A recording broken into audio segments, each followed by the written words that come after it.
මිනිස්සු හිතන්නේ ජීවිතය කියන්නේ හිනාව, සල්ලි, ජයග්‍රහණ කියලා. හැබැයි රැට තනියම ඉන්නකොට තමයි ඇත්ත කතාව ඇහෙන්නේ. හරියටම හරි.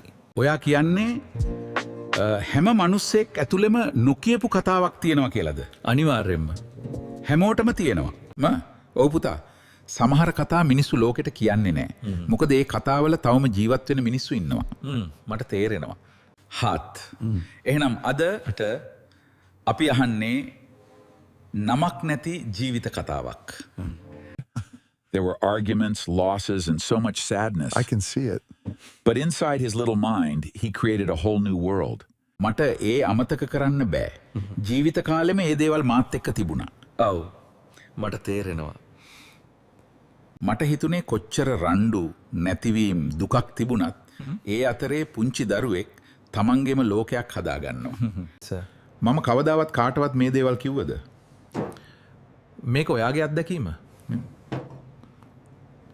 නෑ. අද වෙනකම් මම මගේ මතක එක්කම ජීවත් වුණා. සමහර මෙමරීස් කාලය ගියත් මැරෙන්නේ නැහැ.